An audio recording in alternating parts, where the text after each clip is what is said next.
हरे कृष्ण। एक बार अ, एक जर्मनी का एक व्यक्ति था जिसने वृंदावन के बारे में बहुत सुना था कि वृंदावन बहुत महान स्थान है। वहाँ की जो वहाँ की जो रज है वो चिंतामणि है। वहाँ पे ऐसे दिव्य ट्रांसेंडेंटल पास टाइम होते हैं राधा कृष्ण के। और वहाँ के जो मंदिर है बहुत ही आलीशान है। और वहाँ पे ये है वो है बहुत कुछ सुना था उन्होंने। तो उनकी इच्छा हुई वृंदावन जाने की। तो जर्मनी से आए, फ्लाइट करके दिल्ली में आए। दिल्ली में उन्होंने कैब बुक किया और वृंदावन ही जा रहे थे, वृंदावन की तरफ। तो वृंदावन जाते वक्त उन्होंने देखा, अरे ये तो गांव टाइप लग रहा है, गांव जैसा है। हमने तो इतना सुना था वृंदावन के बारे में। और वृंदावन के आउटस्कर्ट्स में बाहर आते वक्त उन्होंने देखा कि अरे यहाँ पर तो गाय है, रास्ते में गाय बैठी रहती है, गोबर है। और थोड़ा आगे देखा सुअर वगैरह भी दिख रहे हैं। तो बोले, ऐसा कैसा जगह है? मैंने वृंदावन के बारे में सुना था, ये क्या है, ये वृंदावन है? तो अगर ऐसा वृंदावन है तो मुझे वहां जाने की इच्छा नहीं। तो वो व्यक्ति वृंदावन बिना पहुंचे वो यूटर्न ले लिया, दिल्ली गया, दिल्ली से फ्लाइट पकड़ के वापस जर्मनी चला गया। उसको कभी वृंदावन देख ही नहीं पाया। बेसिकली ये सत्य घटना है। तो बेसिकली हम वृंदावन को अगर एक केवल एक औपचारिक दृष्टिकोण से देखेंगे या फिर एक मटेरियलिस्टिक व्यू पॉइंट से देखेंगे तो हम कभी वृंदावन समझ नहीं पाएंगे, जैसे हम उस गीत में भी डिस्कस कर रहे थे। तो इसलिए वृंदावन अगर जानना है तो we need the eyes of devotion. प्रेमांजन छुरित भक्ति विलोचने, ऐसे बताता है कि हम कैसे दिव्य चीजों को देख सकते हैं, दिव्य धाम को देख सकते हैं। प्रेमांजन छुरित, अंजन लगाते हैं ना, माताओं को इच्छा होती है अंजन लगाने की, बच्चों को अंजन लगाते हैं। तो वृंदावन देखने के लिए भी हमें आंखें चेंज करनी पड़ेगी, फिर आंखों पे क्या लगाना पड़ेगा? प्रेम का अंजन लगाना, प्रेमांजन छुरित, छुरित मतलब लगाना, भक्ति विलोचन है ना, भक्ति के दृष्टिकोण से। तो प्रेम के अंजन से और भक्ति के दृष्टिकोण से देखेंगे तो ही हम वृंदावन को समझ पाएंगे। अदरवाइज हम भूले मतलब उसको गलत समझ जाएंगे, क्योंकि सब कुछ सेम है। जैसे कानपुर है वैसे वृंदावन है। वहाँ पर वही सड़कें हैं, वही रिक्शा है, वही होटल है। कानपुर में मंदिर है, वहाँ भी मंदिर है, सब कुछ सेम है। तो वहाँ का जो वातावरण है दिव्य कैसे है, उसके लिए हमें प्रेम का अंजन चाहिए। तो बेसिकली वृंदावन को वृंदावन बनाने में ये जो हमारे प्रमुख जो 6 गोस्वामी हैं उनका बहुत बड़ा योगदान रहा है। एक्चुअली उन्होंने ही वृंदावन को आज जो वृंदावन है ऐसे बसाया है। अदरवाइज चैतन्य महाप्रभु के विजिट के पहले, चैतन्य महाप्रभु सबसे पहले वृंदावन गए थे। चैतन्य महाप्रभु अपने जीवन काल में एक ही बार वृंदावन गए, जब वो इस धराधाम पे थे। चैतन्य महाप्रभु का प्राकट्य हुआ था सन 1486 में, 1486। आज हम कुछ टेक्निकल डिटेल बताएंगे, आपको नोट करना पड़ेगा, नहीं तो याद नहीं रहेगा। आज हम थोड़ी चीजें डिस्कस करेंगे टेक्निकल, मतलब ठीक है, बता दें। तो चैतन्य महाप्रभु सबसे पहले चैतन्य महाप्रभु का प्राकट्य हुआ था इन द ईयर 1486। 1486, 1486 में कहाँ पे हुआ था? नवदीप मायापुर धाम में।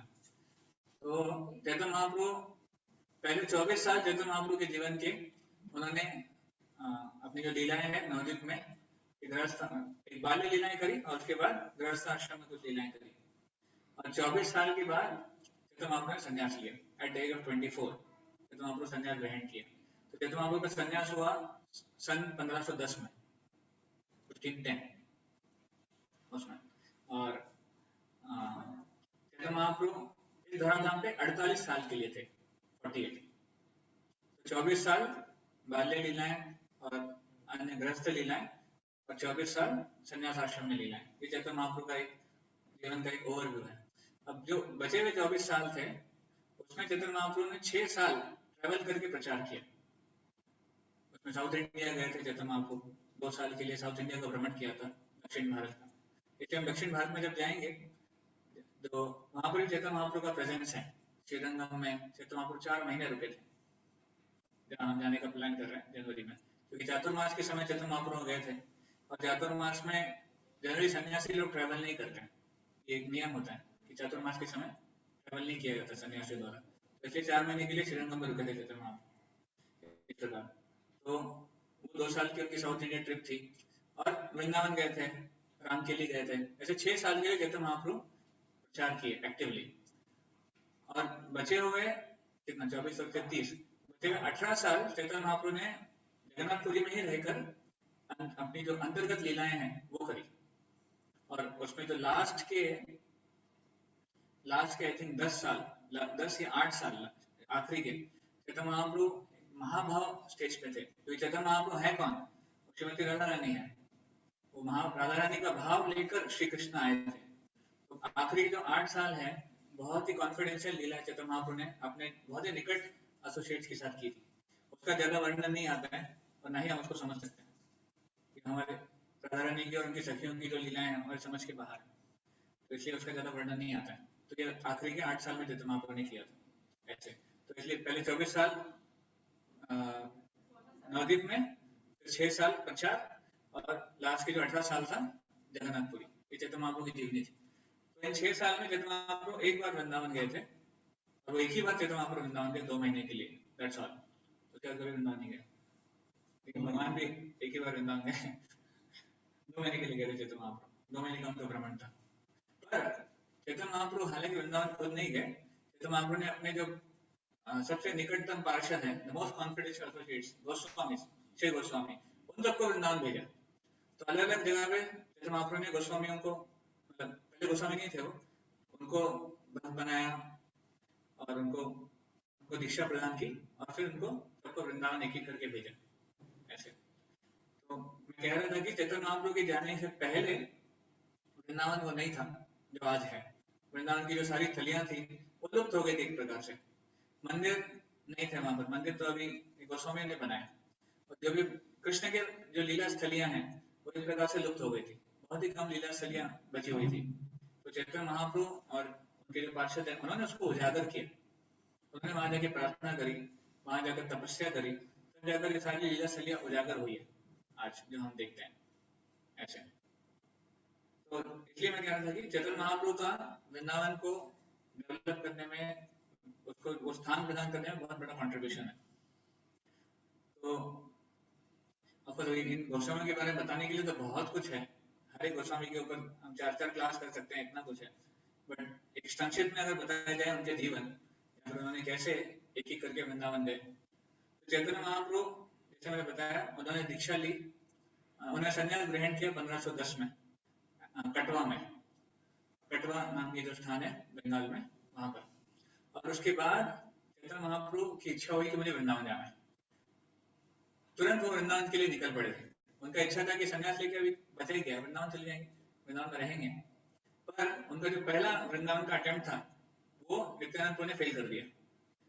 नित्यानंद प्रभु कौन है वो जानते हैं ना, उनके भाई हैं या फिर चैतन्य, दोनों जोड़ी है, कृष्ण बलराम।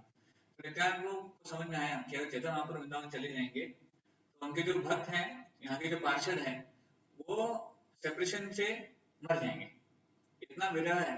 और चैतन्य महाप्रभु अभी युवावस्था में 24 साल की उम्र में संन्यास लिए हैं, तो हम नहीं समझ सकते कि क्या विरह उन लोगों को हो रहा होगा।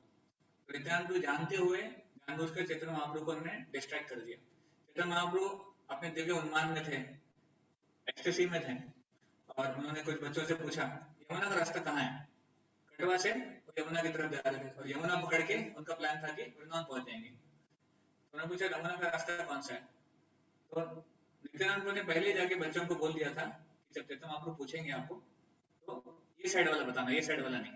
तो एक साइड में यमुना है, एक साइड में गंगा है, संगम के बाद सब साथ में चलती है ना ऐसे। तो इसलिए बच्चों ने बताया दूसरा साइड, चैतन्य महाप्रभु फिर चले। तो पहले ही वहां पे चैतन्य महाप्रभु का झंडा नित्यानंद ने तोड़ दिया था, क्योंकि चैतन्य महाप्रभु ने एक प्रकार से मायावा संन्यास ग्रहण किया था। अब ये भी अलग लीला है कि क्यों चैतन्य महाप्रभु ने मायावा संन्यास लिया। चैतन्य महाप्रभु जानबूझ के मायावाद गुरु से संन्यास लिए थे। प्रकाशानंद सरस्वती, सॉरी, भारतीय संप्रदाय में चैतन्य महाप्रभु ने संन्यास लिया था। हाँ, भारतीय संप्रदाय, इसलिए चैतन्य महाप्रभु का एक प्रकार से मायावाद संन्यास हुआ था। तो चैतन्य महाप्रभु जानते थे कि तत्व क्या है, मायावाद का खंडन करने के लिए चैतन्य महाप्रभु जानबूझकर वहां पे संन्यास लिए थे, ताकि उनके बीच में रहकर खंडन कर सके। जो आगे जाकर उसको काम में आया था, जब उन्होंने बनारस में प्रकाशानंद सरस्वती और 80,000 फॉलोअर्स को मायावाद से वैष्णव बना दिया था ऐसे। तो वहां पर हाँ, एक प्रकार से मायावाद संन्यास लिया था। उन दिनों में क्या था, मायावाद संन्यास को ज्यादा बड़ा माना जाता था और वैष्णव संन्यास को निचला माना जाता था, क्योंकि वैष्णव को लोग बहुत भावुक मानते थे, बहुत सेंटिमेंटल लोग मानते थे, उनको फिलोसफी आती नहीं है। और मायावादी सन्यासी मतलब कड़क, वेदांत सूत्र का पालन करने वाला, उसको पढ़ने वाला, फिलोसफी में एकदम क्लियर। तो ऐसे वैष्णव संन्यास को ज्यादा इंपॉर्टेंस नहीं दिया जाता था, उसको निचला वर्ग का देखा जाता था। इसलिए चैतन्य महाप्रभु ने जानबूझकर भारतीय संप्रदाय, जो मायावाद संप्रदाय है, वहां पे जाके दीक्षा ली। मायावाद वो लोग हैं जो जिनका अंतिम उद्देश्य होता है भगवान से एक होना। हाँ, ब्रह्म को सुप्रीम मानते हैं और सब कुछ माया है उनके हिसाब से। ये जो दुनिया है सब माया है, ये सत्य नहीं है। ब्रह्म सत्य जगत मिथ्या, ये उनकी फिलोसफी होती है मायावाद। ऐसे तो नहीं, चैतन्य महाप्रभु ने संन्यास लिया, उसके बाद वो वहां जा रहे थे, उनका डंडा नित्यानंद प्रभु ने तोड़ दिया, क्योंकि नित्यानंद को पसंद नहीं आया। ये क्या है, एक दंडी संन्यास। वैष्णव में 3 दंडी संन्यास होता है, त्रिदंडी सन्यासी। आपने देखा होगा त्रिदंडी सन्यासी, आपने कहीं पढ़ा होगा। जब इलाहाबाद जाते हैं प्रयाग कुंभ मेले में, तो वहाँ पे जगह जगह लिखा है त्रिदंडी सन्यासी, त्रिदंडी सन्यासी। तो त्रिदंडी सन्यास ये वैष्णव सन्यास होता है। एक दंडी सन्यास ये मायावाद सन्यास होता है। एक दंडी मतलब, एक दंड का मतलब क्या है कि मैं और भगवान एक है, उसको बोलते हैं एक दंडी सन्यास। और त्रिदंडी मतलब काया वाचा मनसा से मैं भगवान की सेवा करूंगा, ये त्रिदंडी सन्यास। तो जब हम हमारी परंपरा में सन्यास लिया जाता है, तो त्रिदंडी सन्यास लिया जाता है। हम भगवान के सेवक हैं, हम भगवान से एक नहीं है। मायावाद परंपरा में एक दंडी होता है, हम और भगवान एक है ऐसे। तो इसलिए नित्यानंद ने उनका संन्यास डंडा तोड़ दिया और फेंक दिया पानी में। ये दिव्य लीला है। तो जब चैतन्य महाप्रभु जा रहे थे, तो instead of going to Vrindavan, वो पहुंच गया शांतिपुर। शांतिपुर जो स्थान है वो नवद्वीप के पास है, वो अद्वैत आचार्य का रहने की जगह। अद्वैत आचार्य वहां से है, शांतिपुर से है। हम कभी मायापुर यात्रा जाएंगे तो वहां जाएंगे शांतिपुर वगैरह। शांतिपुर में अद्वैत आचार्य रहे थे, और अद्वैत आचार्य को पता था कि नित्यानंद चैतन्य महाप्रभु को लेके यहाँ आ रहे हैं, पहले न्यूज मिल गई थी। अद्वैत आचार्य ने सारे भक्तों को वहां बुला लिया था। हाँ, शांतिपुर में। ये सब विरह का अनुभव कर रहे थे, सबको पता चल गया था चैतन्य महाप्रभु संन्यास लिए। तो चैतन्य चरितामृत में इसका बहुत डिटेल में वर्णन आता है। लोगों की दशा इतनी खराब हो गई थी, लोग अधमरे हो गए थे, लोग पागल हो गए थे। चैतन्य महाप्रभु संन्यास कैसे ले सकते हैं, वो कैसे छोड़ सकते हैं अचानक से। तो सची माता को बुलाया और सारे वैष्णव को वहां बुलाया इस प्रकार। तो जब चैतन्य महाप्रभु वहां पहुंचे, तो उनको समझ आया कि नित्यानंद ने मेरे साथ छल किया है, कि मेरे को जाना था वृंदावन, पहुंचा दिया शांतिपुर। तो खैर अभी कोई बात नहीं। फिर वहां पे सब लोग मिले, चैतन्य महाप्रभु की माता सची माता वहां पे थी। वो सब चैतन्य महाप्रभु ने उनको प्रणाम किया, उनका आलिंगन किया, रोने लग गए। सची माता भी रोने लग गई। तो बहुत कुछ हुआ वहां पर, काफी लीलाएं हुई। चैतन्य महाप्रभु वहां कुछ दिन रुके, और उनकी इच्छा थी कि वृंदावन जाना है, अभी संन्यास ले लिया, वृंदावन जाना है। पर सची माता ने कहा, रिक्वेस्ट किया चैतन्य महाप्रभु से कि आप वृंदावन मत जाइए, क्योंकि आप वृंदावन जाएंगे तो हमारे लिए बहुत दूर हो जाएगा। हम रह रहे नवद्वीप में, वृंदावन बहुत दूर है, वहां से आने जाने वालों का इतनी संख्या भी नहीं है, ट्रैवल करने वालों की बहुत दूर है। उन दिनों में कोई व्हाट्सएप, फेसबुक, ट्विटर वगैरह अपडेट नहीं होते थे, स्टेटस अपडेट नहीं होता था कि मैं कहाँ हूँ। या फिर न्यूज लेटर, न्यूज़पेपर ये भी नहीं था, पोस्ट से भेज दिया जाए कि मेरा सब कुछ ठीक है। उन दिनों में एक ही कम्युनिकेशन का मोड था, क्या, लोग जाएंगे और वो देख के आएंगे कि आप कैसे हो, तो जब वापस आएंगे तो पता चलेगा कि आप कैसे हो। ये कम्युनिकेशन का मोड था और कुछ नहीं था। सची माता ने रिक्वेस्ट किया कि आप वृंदावन में जाइए, बहुत दूर है।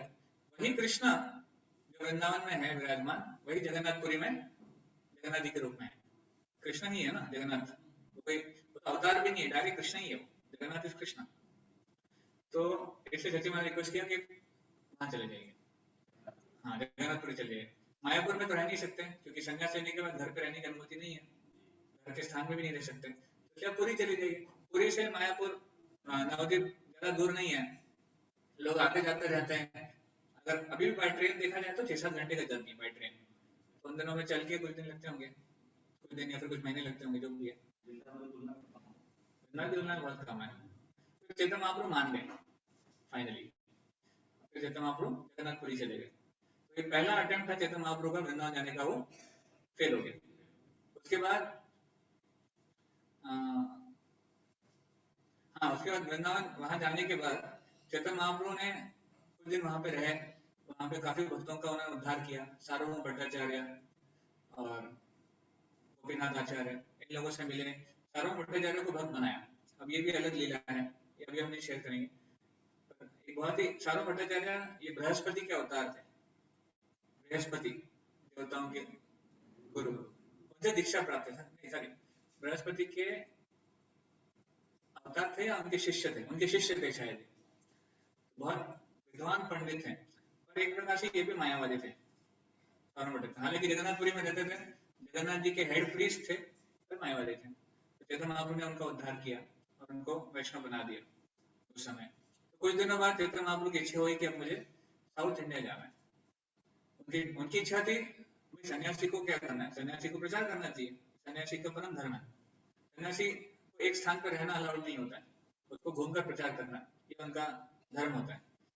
तो उनकी इच्छा थी कि मुझे प्रचार करना है। तो उन्होंने बहाना बनाया, क्योंकि जगन्नाथपुरी के भक्त उनको जाने नहीं देंगे, उन्होंने बहाना ये बनाया कि मुझे अपने भाई को ढूंढने जाना है। चैतन्य महाप्रभु के जो बड़े भाई थे विश्वरूप, उन्होंने भी संन्यास ग्रहण किया था, और संन्यास ग्रहण करके वो चले गए थे घर से। चैतन्य महाप्रभु थोड़े छोटे थे, तो उन्होंने ऐसे बहाना बनाया कि मुझे विश्वरूप को ढूंढना है, इसलिए मुझे जाना है। हालांकि चैतन्य महाप्रभु जानते थे कि विश्वरूप अभी नहीं रहे, वो भगवत जा चुके हैं वापस। साउथ इंडिया गए। साउथ इंडिया में भी बहुत डिटेल में चैतन्य चरितामृत में और अन्य ग्रंथों में चैतन्य महाप्रभु की जो भी बायोग्राफीज है उसमें वर्णन आता है कि चैतन्य महाप्रभु ने किस प्रकार प्रचार किया। चैतन्य महाप्रभु का साउथ इंडिया ट्रिप में भी बहुत सक्सेसफुल रहा, काफी जगह जाते थे, जहाँ कहीं भी जाते थे चैतन्य महाप्रभु का एक ही फॉर्मूला था, क्या? हरिनाम संकीर्तन। हरिनाम कीर्तन करते थे, नृत्य करते थे, उनको देखते ही लोग भक्त बन जाते थे, देखने मात्र से। तो हम वैष्णव गीत में गाते हैं, दर्शन पवित्र करो यही तुम्हारा गुण। तो वैष्णव के लिए हम गाते हैं, भगवान के लिए तो क्या ही कहना है। तो महाप्रभु महावदन्य अवतार थे, ये सबसे करुणामय अवतार है। तो उनको देखने से, और जो व्यक्ति उनको देखता था या फिर जिसको भी चैतन्य महाप्रभु छू लेते थे, उसमें से इलेक्ट्रीफाइंग करंट जाता था, भक्ति का एक करंट उसके अंदर संचारित हो जाता था, और वो कृष्ण कृष्ण बोलते रुकना नहीं था। जैसे चैतन्य महाप्रभु इसको टच कर लेते थे या फिर किसको अपना चरण धूलि दे देते थे, वो हमेशा कृष्ण नाम जप करता था, और वो जहाँ जाता था, वो जिसको टच करता था, वो कृष्ण भाषा बन जाता। तो एक प्रकार से एक चेन बन गई थी। चैतन्य महाप्रभु ने उनको टच किया, उसने जाके और गांव में जाके और किसी को किया, इस प्रकार से पूरे गांव भक्त बनते थे। और कुछ लोगों को लगता था, जो कि नास्तिक थे, लोग कहते थे ये क्या है, ये लोग पागल क्यों हो रहे हैं, सडनली टच करने से कृष्ण कृष्ण हो रहा है। ये भगवान का इफेक्ट था। साउथ इंडिया में जब वहां पर श्रीरंगम में पहुंचे, जैसे मैंने बताया कि 4 महीने के लिए वहां पर रहे। श्रीरंगम में दो बहुत ही महान भक्त हैं, जो श्रीरंगम जो रंगनाथ जी है, भगवान रंगनाथ जी, उनके पार्षद हैं, तो वेंकट भट्ट और उनके बड़े भाई, आई थिंक बाद में वो बने प्रकाशानंद सरस्वती। तो 3 भाई थे टोटल, और तीनों श्री रंगनाथ जी के बहुत महान भक्त थे। तो ये तीनों श्री संप्रदाय में थे, और चैतन्य महाप्रभु मध्य संप्रदाय, एक प्रकार से श्री संप्रदाय और मध्य संप्रदाय। यहाँ पर लक्ष्मी नारायण की पूजा होती है, और यहाँ पर राधा कृष्ण। तो दोनों का बहुत अच्छा आदर सम्मान था। वेंकट भक्त ने समझ गया था, वेंकट भक्त ने जैसे इनको देखा चैतन्य महाप्रभु, वो समझ गए कि साधारण मनुष्य नहीं है, साधारण कोई सन्यासी भी नहीं है, ये बहुत ही दिव्य महापुरुष है, वो ना हो ये भगवान है। वेंकट भक्त समझ गए थे, तो उन्होंने उनको अपने घर पे आमंत्रित किया, और 4 महीने के लिए वहां पे रहने का। तो आज भी श्रीरंगम में वो स्थान है जहाँ चैतन्य महाप्रभु रहे थे 4 महीने के लिए। हम वहां जाएंगे, जिस रूम में वहां चैतन्य महाप्रभु रुके थे, जिस विग्रहों की उन्होंने सेवा करी थी, वो भी है, आज भी है। तो वहां पर वेंकट भट्ट के बेटे गोपाल भट्ट, ये उस समय बहुत छोटे थे, 3-4 साल के थे। तो इनसे चैतन्य महाप्रभु की मुलाकात हुई, चैतन्य महाप्रभु से बहुत आसक्त हो गए गोपाल भट्ट।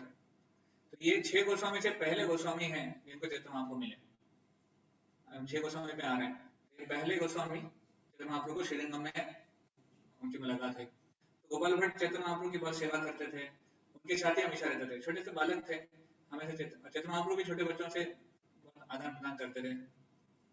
गोपाल भट्ट इतने आसक्त हो गए चैतन्य महाप्रभु से, चैतन्य महाप्रभु के बिना रह नहीं पाते थे। एक दिन सपने में उन्होंने देखा, गोपाल भट्ट गोस्वामी ने, चैतन्य महाप्रभु के बाल है और वो नवद्वीप में नृत्य कर रहे हैं। और कुछ देर तक ये सीन देखने के बाद वापस चैतन्य महाप्रभु का सन्यासी रूप उनके सामने आ गया। तो रोने लगे हो, ऐसे क्यों हुआ, मैंने क्यों चैतन्य महाप्रभु का दर्शन नहीं कर पाया, जो पहले का जो उनका निमाय वाला जो रूप था। रोते रोते चैतन्य महाप्रभु के पास गए, उनका आलिंगन किया। तब चैतन्य महाप्रभु ने उनको अपना आशीर्वाद दिया। फाइनली जब चैतन्य महाप्रभु वहां से निकल रहे थे तो गोपाल भट्ट गोस्वामी को उन्होंने कहा, गोपाल भट्ट नाम था, उनसे उन्होंने कहा कि आप अपनी जिम्मेदारियां पूरी कीजिए, आपके माता पिता शुद्ध भक्त हैं, आप उनकी देखभाल कीजिए, और जब उनका वो धराधाम छोड़कर भगवधाम चले जाते हैं फिर आप वृंदावन जाइए। तो ये इंस्ट्रक्शन गोपाल भट्ट गोस्वामी को पहले चैतन्य महाप्रभु दे दिए थे। और ऐसे ही हुआ कि गोपाल भट्ट गोस्वामी उनके माता पिता की अच्छे से सेवा किए, और जब वो वृद्ध हो गए और कुछ वर्षों में उनको समझ में आ गया कि अभी देह त्याग करने वाले हैं, तो उन्होंने आशीर्वाद दिया कि तुम जाओ चैतन्य महाप्रभु की सेवा करो। तो इस प्रकार गोपाल भट्ट गोस्वामी वृंदावन गए, पहले गोस्वामी से मिले। उसके बाद चैतन्य महाप्रभु वापस आए और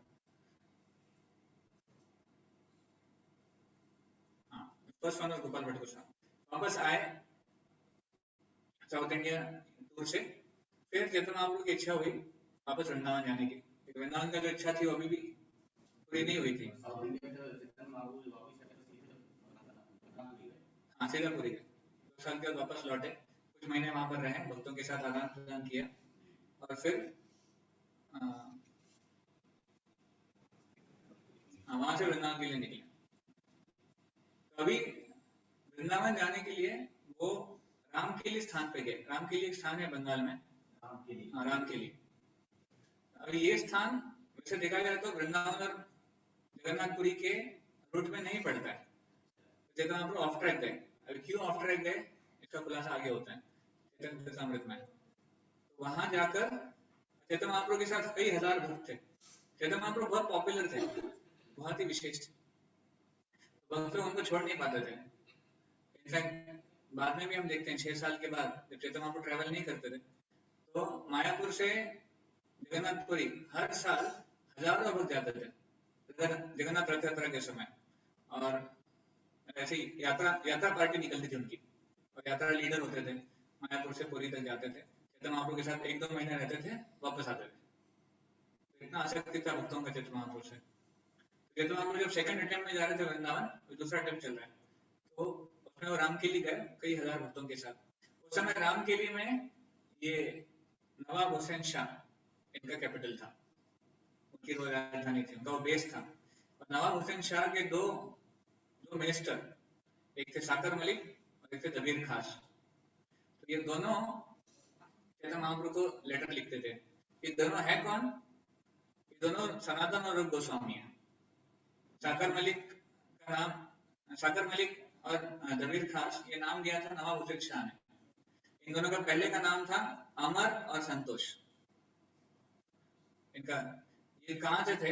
ये कर्नाटक के सारस्वत ब्राह्मण परिवार से थे। कर्नाटक के सारस्वत ब्राह्मण थे, दोनों ब्राह्मण प्रीस्ट थे।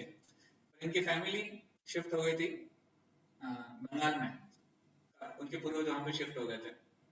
और वहां पे ये दोनों बहुत ही विद्वान थे, बहुत ही होशियार, बहुत ही निपुण, और बहुत पॉपुलर थे इनके दोस्तों में और समाज में। तो नवाब हुसैन शाह को किसी ने कहा कि अगर आप इन दोनों को अपने साइड में ले लोगे तो आपको बहुत फायदा होगा, आपका किंगडम बहुत जल्दी बढ़ेगा, आपका जो राज है। तो चैतन्य महाप्रभु ने इन दोनों को पकड़ा, नवाब हुसैन शाह ने इन दोनों को पकड़ा कि अमर और संतोष, और उनको धमकी दी नवाब हुसैन शाह ने कि अगर आप मेरे लिए सेवा करो तो मैं आपको सब कुछ दूंगा, आपको महल दूंगा, आपको पैसे दूंगा, आपको बड़ा पोस्ट पोजीशन सब कुछ मिलेगा। अगर आप नहीं करोगे तो फिर मैं सारे वैष्णवों को मार डालूंगा, मैं उनके ऊपर अत्याचार करूंगा और आप उसके जिम्मेदार रहोगे। ऐसा नवाब हुसैन शाह वो करता था, उनका वो काम था। तो सारे वैष्णव परिवार का हित देखते हुए अमर और संतोष ने फिर मजबूरी में वो एक्सेप्ट किया कि ठीक है हम आपकी सेवा करेंगे। तो उसने उन दोनों को बहुत बड़े बड़े पोजीशन दिए। एक को उसने प्राइम मिनिस्टर बनाया सनातन,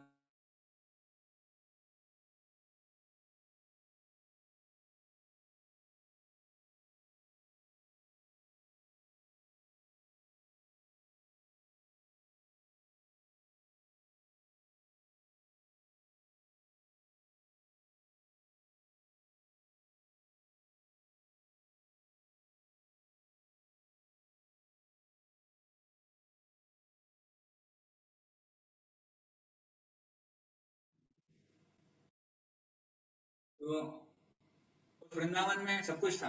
वहां पर गोवर्धन था, वहां पर राधा कुंड, श्याम कुंड, वहां पर भगवान की जो लीला स्थलियां वो सब कुछ थी। अभी आप बोलेंगे ये कैसे पता उनको? क्योंकि शास्त्रों में निपुण थे, ब्राह्मण सारस्वत परिवार से थे, तो जानते थे शास्त्रों को, गीता भागवत सब पढ़ते थे, तो उनको सारे शास्त्रों का ज्ञान था। तो इसलिए उनको पता था वृंदावन क्या है, वृंदावन की महात्मा क्या है, महानता क्या है। तो इस वृंदावन को गोप वृंदावन कहते हैं। वो वृंदावन सबके सामने प्रकट नहीं था, लोग नहीं जानते थे कि ऐसा वृंदावन भी है।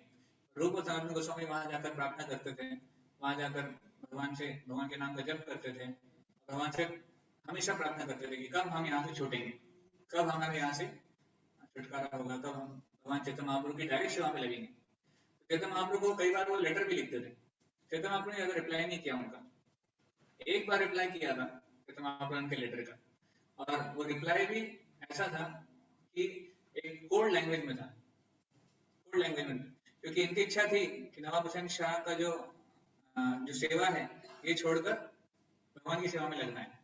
तो ये बार बार प्रयास करते थे छोड़ने, कब छोड़ें, कैसे छोड़ें। चैतन्य महाप्रभु ने उनको कहा कि एक उदाहरण दिया उन्होंने कि जिस प्रकार एक भौतिक उदाहरण है, एक भौतिक सेंस में है, पर इसको स्पिरिचुअल सेंस में कैसे अप्लाई करेंगे हम बताएंगे। चैतन्य महाप्रभु ने उनको उदाहरण दिया कि जिस प्रकार एक महिला है, अगर वो विवाहित है पर उसका एक पैरामोर है, मतलब उसका एक क्या बोलते हैं, प्रेमी है पति के अलावा, तो ये महिला है, ये अपने घर का बहुत अच्छा ख्याल रखती है, घर के काम काज का बहुत अच्छा ख्याल रखती है, घर को बहुत अच्छे से रखती है, ताकि पति को कोई डाउट ना हो चल रहा है। बट उसके माइंड में क्या होता है, उसके मन में हमेशा प्रेमी का विचार होता है, कब हम प्रेमी से मिलेंगे, कब हम प्रेमी से बात करेंगे। तो हमेशा उनका जो मन स्थिति होती है वो प्रेमी के ऊपर होती है, पर काम करते वक्त हमेशा वो हाँ अपना जो काम का जो अच्छे से करते हैं इस प्रकार। तो ये भौतिक उदाहरण चैतन्य महाप्रभु ने दिया, और रूप सनातन गोस्वामी क्योंकि बहुत बुद्धिमान थे, वो समझ गए चैतन्य महाप्रभु क्या कहना है, क्या कहना है चैतन्य महाप्रभु को।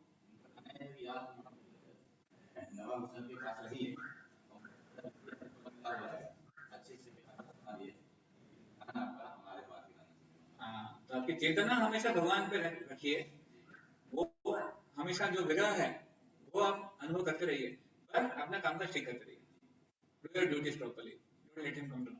ऐसे चैतन्य महाप्रभु शायद उनको और उनकी भक्ति को और प्रगाढ़ करना चाहते थे, इसलिए उनको डिले किए। तो फाइनली जब मैंने बताया कि सेकंड अटेम्प्ट में चैतन्य महाप्रभु वृंदावन जा रहे थे, तो राम के लिए गए।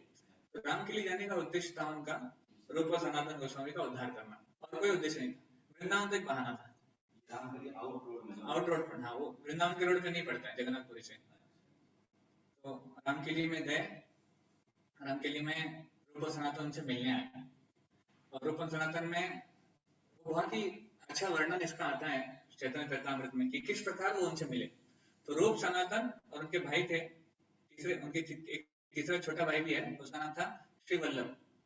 तो तीनों लोग चैतन्य महाप्रभु से आकर मिले रात के समय में, और इन तीनों रूप और सनातन ने इस प्रकार समर्पण किया, लिटरली उनके मुंह में घास का तिनका रखकर वो दंडवत प्रणाम किया। अब घास का तिनका मुंह में रखना मतलब वो एक समर्पण की निशानी है। घास का तिनका मतलब घास सबसे निचली होती है, घास के ऊपर हम पैर रख के चलते हैं, उस घास को मुंह में रखना और दंडवत प्रणाम करना, इसका मतलब क्या है, I am surrendering to you, मैं आपके सामने नमन करता हूँ।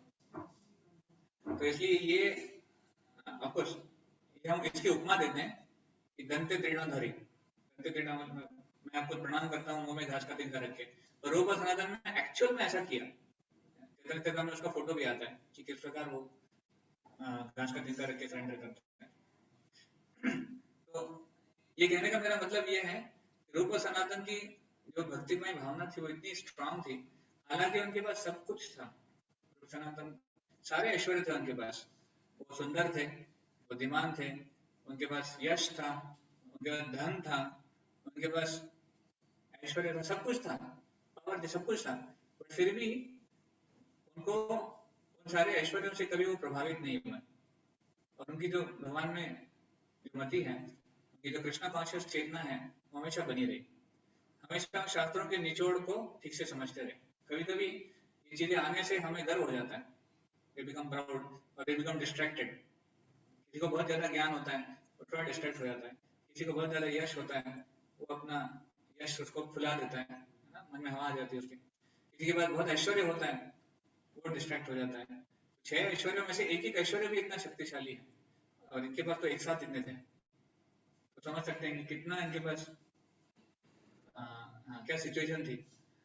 फिर भी वो समर्पित हुए। सनातन गोस्वामी की प्रार्थना आती है वहां पर कि सनातन गोस्वामी कहते हैं कि आमी क्या अमर जापे तापत्र है, हम कौन है, मैं कौन हूँ, मैं नहीं जानता, आप मुझे बताइए, और क्यों मुझे ये 3 ताप परेशान कर रहे हैं। सनातन गोस्वामी कहते हैं, और सनातन गोस्वामी कहते हैं कि लोग मुझे पंडित समझते हैं, लोग मुझे बड़ा पंडित कहते हैं, और मैं इतना मूर्ख हूँ कि मैं मानता हूँ कि मैं पंडित हूँ। हमारी लैंग्वेज में बोला जाए तो लोग हमको प्रभु कहते हैं, और हम इतने मूर्ख हैं कि हम मानते हैं कि हम प्रभु हैं। हालांकि हम है कुछ नहीं, हम राज भी नहीं है, पर लोग हमको प्रभु बोलते हैं तो हमको लगता है हाँ, अच्छा लगता है, हमारे अहंकार को अच्छा लगता है प्रभु। इसका सनातन गोस्वामी कह रहे थे कि लोग मुझे पंडित कहते हैं और मैं अपने आप को पंडित मानता हूँ, पर मैं एक्चुअली मैं माया में हूँ, मैं नहीं जानता कि मैं कौन हूँ, तो आप मुझे बताइए। तो इतना दीन भाव से वो लोग प्रार्थना कर रहे थे रूप सनातन। चैतन्य महाप्रभु का हृदय द्रवित हो गया। चैतन्य महाप्रभु कहते हैं शिक्षा चैतन्य चरितामृत में कि आप लोग उठिए, अभी वो दंडवत प्रणाम किए हुए थे, वो उठ भी नहीं रहे थे। चैतन्य महाप्रभु कहते हैं आप उठो, इतना नम्र, आपकी जो नम्रता है, it is breaking my heart, मेरे हृदय को द्रवित कर रही है। इतना नम्र भाव था उनका। कभी कभी हम नम्र बनना चाहते हैं, पर हमारा अहंकार हमारे सामने आ जाता है, हम नम्र नहीं बन पाते। पर हमारे आचार्यों ने हमें सिखाया है कि आप जो कोई भी हैं, आपको कितना भी आता हो, पर गुरु के सामने क्या पोजीशन रखना चाहिए, कुछ नहीं आता मुझे, मैं बिल्कुल मूर्ख हूँ, I am fool number 1 in front of you, ये हमारा भाव होना चाहिए। नम्रता की पराकाष्ठा क्या है, चैतन्य महाप्रभु का हृदय द्रवित हो गया। हमारा नम्रता देख के चैतन्य महाप्रभु का हृदय द्रवित नहीं होगा, हमारी कठोरता देख के चैतन्य महाप्रभु बोलेंगे it is breaking my heart, तुम कितने कठोर हो। एनीवे, यहाँ पर चैतन्य महाप्रभु ने उनको दीक्षा दी, आज ये हुए थे तुम्हारा नाम रूप सनातन, आज से आप दोनों का नाम रूप सनातन है। उसे दिन दीक्षा दी रामगिरी में। और तीसरे जो भाई थे उनको अनुपम नाम दिया, अनुपम। इस प्रकार रूप सनातन और अनुपम ये बने। और फिर चैतन्य महाप्रभु ने उनको बोला कि ठीक है, अभी आप अपनी जो ड्यूटी है उसको छोड़कर वृंदावन जाओ। यहाँ पर चैतन्य महाप्रभु ने उनको अभी आज्ञा दे दी कि आप अभी वृंदावन जाओ। तो ये थे सनातन गोस्वामी जिनसे वो मिले।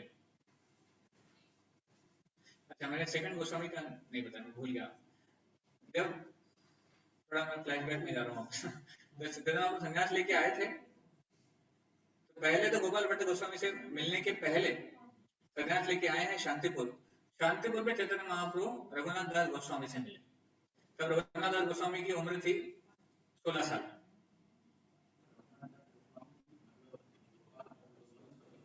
हाँ, पहले गोस्वामी कोई मिले हैं तो रघुनाथ दास, उनका नाम रघुनाथ था उस टाइम पे। और रघुनाथ, इनकी भी स्टोरी बहुत इंस्पायरिंग है। रघुनाथ के जो पिताजी थे,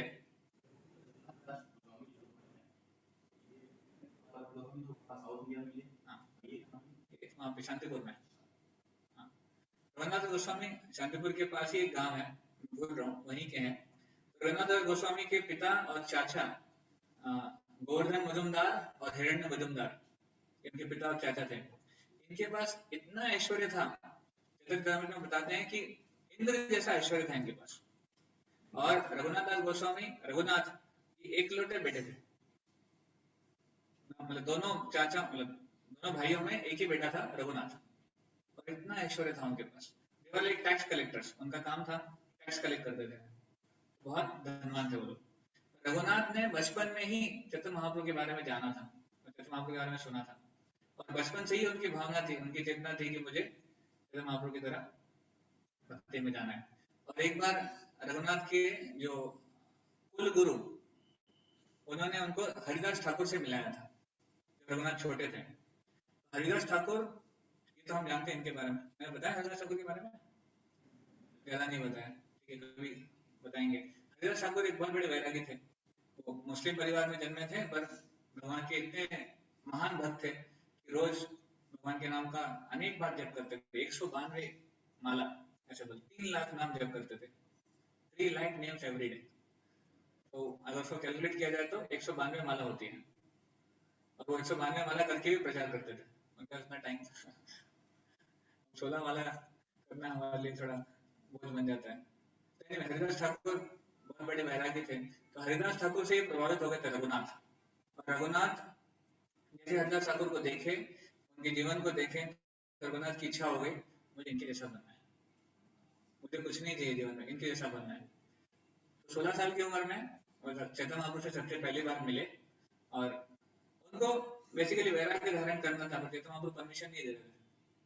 इनको भी रघुनाथ दास को चैतन्य महाप्रभु कहा तुम थोड़ा टाइम लो, बाद में ऐसे। तो यहाँ पे फर्स्ट टाइम रघुनाथ दास से मिले थे जब वो संन्यास लेके आए थे शांतिपुर में। तो कितने गोस्वामी से मिले? 1 2, हाँ, और फिर सनातन, 4 गोस्वामी हो गए। वो गोस्वामी नहीं, श्री वल्लभ वो अनुपम बन गया, गोस्वामी में नहीं आता। गोवर्धन मुजुमदार, हिरण्य मुजुमदार, हिरण्य गोवर्धन मुजुमदार पिताजी का और चाचा का नाम था। तो अनुपम जो थे, जो श्री वल्लभ, जो बाद में अनुपम बने, अनुपम विवाहित थे, उनका एक बेटा था, और उस बेटे का नाम था जीव, जीव, अनुपम के बेटे का। तो जब ये तीनों चैतन्य महाप्रभु को सरेंडर किए थे रामकिली में, आई थिंक ये रामकिली वाली लीला हुई थी लगभग 1513 या शायद 1513 में हुई थी उस समय। तो जब जीव गोस्वामी, जीव मतलब वो छोटा बच्चा, वो भी उनके साथ था, दूर खड़ा था, दूर से वो देख रहा था कि किस प्रकार मेरे चाचा और मेरे पिताजी भगवान को समर्पित कर रहे हैं। और दूर से ही जब उसने देखा पूरा वो सीन, उनके मन में बहुत इच्छा हो गई कि नहीं, मुझे अपना जीवन चैतन्य महाप्रभु को समर्पित करना है, अपने चाचा के चिन्हों में चलना है। तो ऐसे देखा जाए तो प्रत्यक्ष रूप में चैतन्य महाप्रभु जीव गोस्वामी की भेंट नहीं हुई, कभी नहीं हुई, बाद में भी नहीं हुई, बट वो जो बीज था उनके मन में, भक्ति का जो बीज था, वो उसी समय आरोपित हो गया था, उसी समय बीज बोया गया था। तो इस प्रकार 4 गोस्वामी से प्रत्यक्ष रूप में भेंट हो गई, गोस्वामी से इनडायरेक्टली भेंट हुई, और फिर बाद में वापस वो रामकिली से, रामकिली में सनातन गोस्वामी, रूप गोस्वामी ने उनको कहा कि अभी यहाँ पर थोड़ा टेंशन चल रहा है, जो एक्सट्रीमिस्ट हैं हिंदू और मुस्लिम, उनका टेंशन है, वो हमेशा रहता है, आज भी हम देख रहे हैं। तो वो टेंशन उस समय भी था। तो उन्होंने कहा कि इतना अच्छा नहीं है इस समय वृंदावन जाना, बेटर इसके आप वापस जाइए। और दूसरा चीज, वृंदावन जाने के लिए इतनी भीड़ जरूरत नहीं है, आपको इतने लोगों के साथ वृंदावन नहीं जाना चाहिए, आपको प्राइवेसी में जाना चाहिए। धाम जाना है तो ज्यादा भीड़ भाड़, ज्यादा फॉलोअर्स लेके नहीं जाना चाहिए, ये भी एक नियम है। तो इसलिए चैतन्य महाप्रभु ने, अब देखिए रूप और सनातन अभी अभी दीक्षा लिए हैं, और इन दोनों ने, क्योंकि दोनों बहुत वर्ल्डली मैच्योर थे, दुनियादारी में बहुत मैच्योर थे, तो चैतन्य महाप्रभु ने इनकी बात मानी। इन्होंने चैतन्य महाप्रभु को कहा कि अभी मत जाइए, सही नहीं है, सही समय भी नहीं है, अपने लोगों के साथ जाना भी सही नहीं है। देखिए चैतन्य महाप्रभु की नम्रता कितनी है, अभी दीक्षा दी उन दोनों को, और उनका ही कहना, मतलब उनसे ही वो ज्ञान भी ले रहा है एक प्रकार से। तो चैतन्य महाप्रभु वापस जगन्नाथपुरी आ गए, तो सेकंड अटेम्प्ट भी वृंदावन जाने का कैंसिल हो गया, पर मिशन अकम्प्लिश हो गया। क्या? रूप सनातन गोस्वामी को वृंदावन भेजना था, मिशन था ना, हो गया।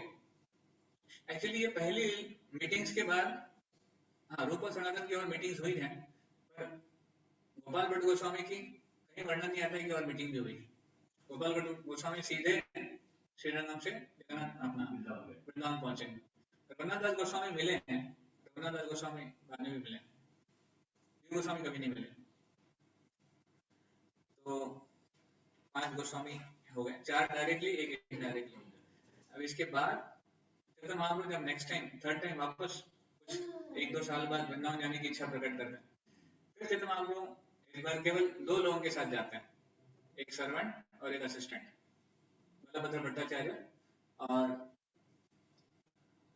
उसका नाम मैं बोल रहा हूँ, उनके साथ वो वृंदावन जाते हैं। हालांकि कोई उनको परमिशन देने के लिए तैयार नहीं था। नित्यानंद प्रभु, सारंग भट्टाचार्य, रामानंद राय, ये सब कह रहे थे कि अरे हमको छोड़ के कैसे जा सकते हैं आप। तो फाइनली चैतन्य महाप्रभु अड़े रहे कि नहीं, मुझे जाना है और अकेले ही जाना है, कि आप मुझे किसी को नहीं लेके जाऊंगा, क्योंकि आप लोग आएंगे तो मुझे परेशान कर देंगे। मैं सन्यासी हूँ, आप लोग मैं सन्यासी की तरह रहने नहीं देते हो, आप मुझे अपने से छोटा ट्रीट करते हो, और आप नित्यानंद को मेरा झंडा तोड़ देते हैं, सारंग भट्टाचार्य मुझे सिखाने लग जाते हैं। इस प्रकार से उनका उपहास करते हुए उनका गुणगान कर देते थे।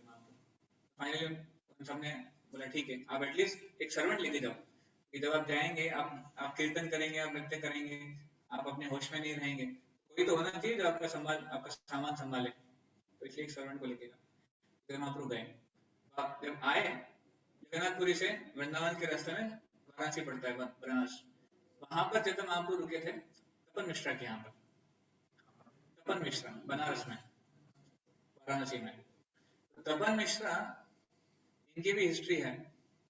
तपन मिश्रा को चैतन्य महाप्रभु सबसे पहले मिले थे बांग्लादेश में। चैतन्य महाप्रभु आई थिंक 16 साल के थे या उसके पहले बांग्लादेश में मिले थे। तपन मिश्रा पहले व्यक्ति है अपैरेंटली जिसको चैतन्य महाप्रभु ने अपना जो भक्तिमय भाव है वो बताया था, उनका जो मिशन है उसके बारे में अवगत कराया था। अदरवाइज चैतन्य महाप्रभु ने छुपा के रखा था। जब तक चैतन्य महाप्रभु ने दीक्षा नहीं ली ईश्वरपुरी से, तब तक चैतन्य महाप्रभु ने अपना मिशन किसी को नहीं बताया था कि वो किस लिए आए हैं, हरिनाम का प्रचार प्रसार करने, किसी को नहीं बताया। तपन मिश्रा ही एकमात्र अपवाद है उनको उन्होंने बताया। और ये तपन मिश्रा को उन्होंने बांग्लादेश से, ईस्ट बंगाल से वाराणसी भेजा। उस समय Varanasi it was a hub of मायावादी संप्रदाय का और ऐसे स्कूल ऑफ थॉट्स का वो हब है, वहां पर ये सब शिक्षाएं होती थी। आज भी वाराणसी में ये टीचिंग बहुत ज्यादा होती है, शास्त्रों के बारे में, वेदांत सूत्र के बारे में ऐसे। तो उन दिनों में भी मतलब जो बेस्ट स्कॉलर होते थे पूरी दुनिया के, वो वाराणसी से निकलते थे, ऐसे मानना था। सारंग भट्टाचार्य भी वाराणसी में पढ़े थे, तो उन्होंने उनको वाराणसी में भेजा तपन मिश्रा को। और जब अभी इस थर्ड ट्रिप में जब चैतन्य महाप्रभु वृंदावन जा रहे हैं थर्ड ट्रिप में, तब उनके यहाँ पे जाके रुके तपन मिश्रा के यहाँ पे। और तपन मिश्रा का बेटा है रघुनाथ भट्ट, तपन मिश्रा के बेटे हैं रघुनाथ भट्ट, जो छठे गोस्वामी हैं, 6 गोस्वामी, 5 हो गए। छठे गोस्वामी है रघुनाथ भट्ट गोस्वामी, वो तपन मिश्रा के बेटे हैं। तपन मिश्रा बहुत ही डिवोटेड थे, उनकी भक्ति बहुत ही तीव्र थी। और उस समय हालांकि वाराणसी में मायावादी लोग ज्यादा भरे हुए थे, फिर भी तपन मिश्रा और 2-3 वैष्णव परिवार यही लोग थे, इनकी बहुत आलोचना करते थे वो लोग, मायावादी लोग इनको बहुत नाम रखते थे, इनको गलत सलत कहते थे, भावुक बताते थे। ये लोग अपनी भक्ति बचाए रखे थे somehow। जब चैतन्य महाप्रभु आए तो उनको कॉन्फिडेंस आया कि नहीं अभी भगवान है हमारे साथ में। तो चैतन्य महाप्रभु ने फिर उस समय प्रकाशानंद सरस्वती जो मायावादी के लीडर थे उनको और 80,000 उनके शिष्यों को वैष्णव बना दिया एक मीटिंग में। एक मीटिंग में लीडर मायावादी का और 80,000 डिसाइपल सब वैष्णव बन गए। इतना चैतन्य महाप्रभु का प्रभाव है। तो anyway, इस प्रकार 6 गोस्वामी से मुलाकात हुई और उस मीटिंग में फिर रघुनाथ भट्ट को भी बोला था कि वृंदावन जाना है। इस प्रकार एक एक करके देखिए चैतन्य महाप्रभु ने कितना, रघुनाथ दास गोस्वामी है, रघुनाथ भट्ट गोस्वामी है, ये डिफरेंस है। रघुनाथ दास गोस्वामी जो सबसे पहले मिले शांतिपुर में और लास्ट में मिले रघुनाथ भट्ट गोस्वामी। इस प्रकार तो अभी जो वृंदावन बना है वो इन 6 गोस्वामियों ने इनके एफर्ट से बना है। ऐसे नहीं वैसे चैतन्य महाप्रभु वृंदावन गए, 2 महीने तक वहां रहे, 2 महीने की परिक्रमा करके वापस आ गए। और वो एक ही बार आता है चैतन्य महाप्रभु की जीवनी में कि चैतन्य महाप्रभु वृंदावन गए, उसके अलावा कहीं नहीं आता है। वो बनारस में तपन हाँ वृंदावन गए, वृंदावन से वापसी में तो वृंदावन में कितनी दूर? 2 महीने, 2 महीने चैतन्य महाप्रभु पूरी परिक्रमा की है वृंदावन की। वृंदावन एक वन है, वैसे मथुरा मंडल में 12 वन है। हाँ 12 वन है अलग अलग, कुछ 5 यमुना की एक साइड में है, 7 यमुना की दूसरी साइड में है, ऐसे 12 वन है। वृंदावन एक वन का नाम है उसमें से। नहीं निधिवन नहीं है, बाकी वन है, कोकिला वन है या फिर महावन है, ऐसे अलग अलग वन है, उसमें से एक है। ताल वन, भांडेर वन, भोला वन।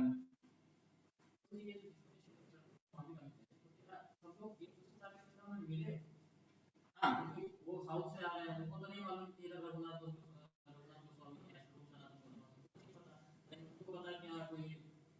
ये तो चैतन्य महाप्रभु ने इंस्ट्रक्शन दिया था। हाँ लेटर लिखते थे चैतन्य महाप्रभु, वो भी हम बताएंगे कि कौन कैसे पहुंचा। अभी तो केवल आइडेंटिफाई हुआ है, अभी चैतन्य महाप्रभु ने एक एक को आइडेंटिफाई कर लिया है, अभी उनको एक एक को भेजना भी है। तो सबसे पहले जाने वालों में से थे रूप और सनातन, क्योंकि सब ये बड़े थे। हालांकि रघुनाथ दास पहले मिले पर वो जा नहीं पाए। रघुनाथ दास दूसरी बार भी मिले थे, पर उस समय भी चैतन्य महाप्रभु ने उनको बोलिया कि अभी नहीं, वेट करो। 2 बार चैतन्य महाप्रभु से मिले रघुनाथ दास। जब चैतन्य महाप्रभु वृंदावन गए, वृंदावन से वापसी में थे, तो प्रयागराज में रूप गोस्वामी से मिले। तब तक रूप गोस्वामी अपनी ड्यूटी छोड़ के प्रयाग आ गए थे।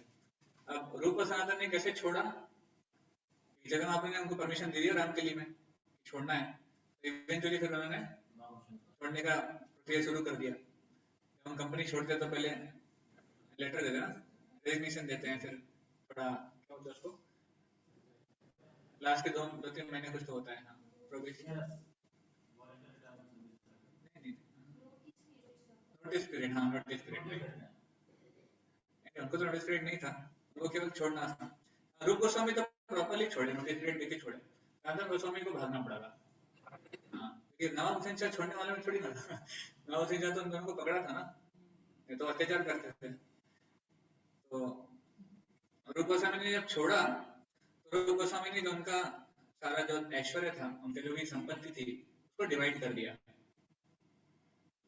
उसको प्रॉपर्ली। हाँ तो रूप गोस्वामी ने शास्त्रों के आधार पर, जैसे शास्त्र में बताया गया है, 50% फॉर लॉर्ड सर्विस, 50% भगवान की सेवा में। तो उनके पास बहुत धन था, ऐसे बोलते हैं उनके पास बोर्ड भरकर सोना था, इतना पैसा था उनके पास। नवाब हुसैन शाह ने उनको बहुत ट्रीट भी किया था उस प्रकार, क्योंकि वो लोग इतने बुद्धिमान थे, उतने क्वालिफाइड थे। तो सारा धन उन्होंने डिवाइड किया, 50% भगवान की सेवा में और ब्राह्मणों की सेवा में दे दिया, 25% अपने रिश्तेदारों को, संबंधियों को दे दिया, 25% इमरजेंसी के लिए रखा, इमरजेंसी में काम आएगा। और वो 25% बाद में सनातन गोस्वामी के काम आएगा। हाँ क्योंकि सनातन गोस्वामी, रूप गोस्वामी तो चले गए, अब सनातन गोस्वामी को छोड़ना था, तो सनातन गोस्वामी कैसे छोड़ेंगे। तो उन्होंने, सनातन गोस्वामी ने डिसाइड कर लिया कि हमको नहीं जाना है, हम नवाब की सेवा नहीं करेंगे। तो घर पर बैठते थे और भागवतम का पाठ कर, ब्राह्मण को बुलाकर भागवतम का पाठ कराते थे। तो शुरुआत में नवाब को लगा कि छुट्टी ले रहे होंगे, बीमार होंगे, जो भी है, तो फाइनली बहुत दिन हो गए नहीं आए, तो उन्हें घर पे भेजा। सनातन गोस्वामी ने लेटर भेजा कि मैं बीमार हूँ, इसलिए नहीं आ रहा हूँ, सिक लीव। पर कुछ दिनों बाद नवाब ने फिर घर पे अपने आदमियों को भेजा, वो वापस आके बोलते कुछ बीमार नहीं, हट्टे कट्टे भागवतम सुन रहे हैं।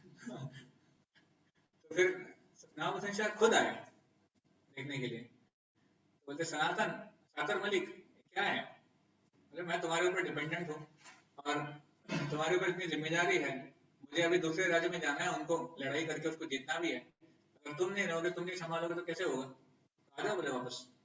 सनातन गोस्वामी बोलते हैं कि नहीं, माफी चाहता हूँ पर मैं नहीं आ पाऊंगा, अब मैं सेवा नहीं कर पाऊंगा आपकी।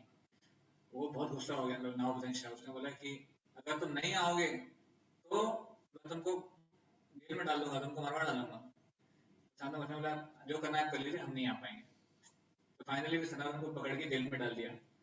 तो सनातन गोस्वामी को एक जेल में रखा था जहाँ वो कुछ महीने थे।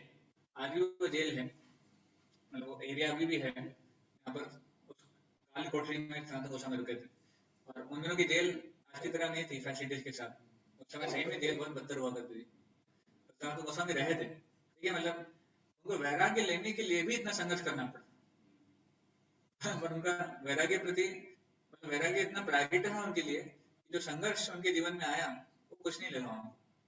तो भगवान की सेवा में हमें ऐसा नहीं सोचना चाहिए कि हमेशा गुड़ी गुड़ी होगा। नहीं, बहुत परेशानियां होंगी, तकलीफें होंगी, लोग बोलेंगे, लोग डांटेंगे, डराएंगे, एलिगेशन होंगे, कोर्ट केसेस होंगे, जो भी होगा।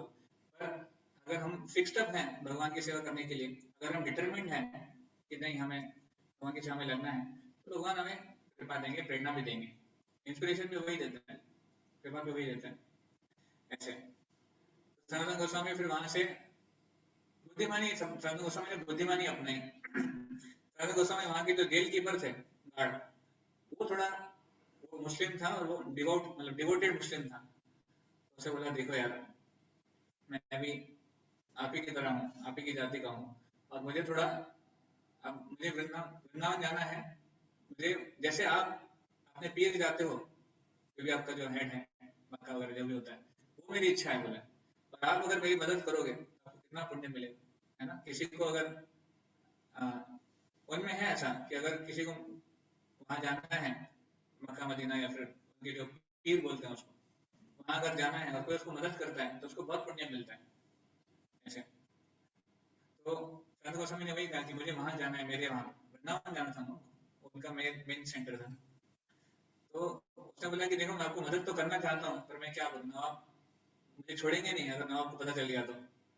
सनातन गोस्वामी बोला कि आपको कुछ नहीं करना है, आपको केवल, मैं क्या करूंगा, मैं यहाँ से भाग जाऊंगा, पानी में छलांग लगा लूंगा, और आपको केवल डिक्लेयर करना है कि ये भागने का प्रयास किया, पानी में डूब गया, मर गया, बस आपको यही बताना है सबको। और वैसे ही हुआ।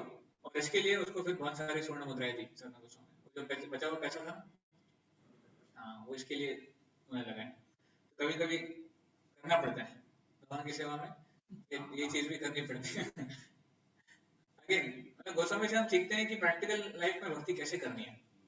शास्त्रों में हालांकि इसकी अनुमति नहीं है, फिर भी एक प्रैक्टिकल जीवन में भक्ति करनी है तो क्या करना है।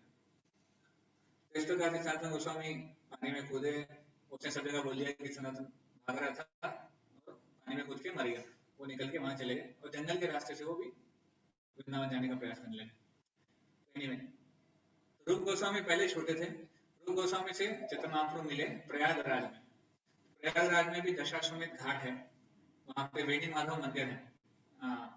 प्रयागराज में एक बहुत फेमस टेम्पल है त्रिवेणी के, वहां पर संगम के पास, संगम से शायद 1-2 किलोमीटर दूर है वेणी माधव मंदिर। वहां पर चैतन्य महाप्रभु रोज जाते थे, कीर्तन करते थे, वहां पर नृत्य करते थे, और वहां पर सारे प्रयागराज के जो भी निवासी हैं उनको कृपा देते थे।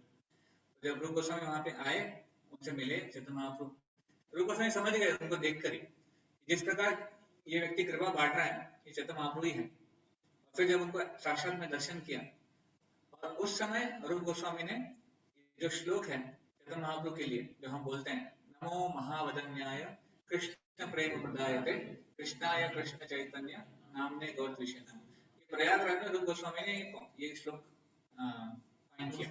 हाँ, ये श्लोक कोट नहीं किया, ये बनाया, हाँ, कंपोज किया इस प्रकार।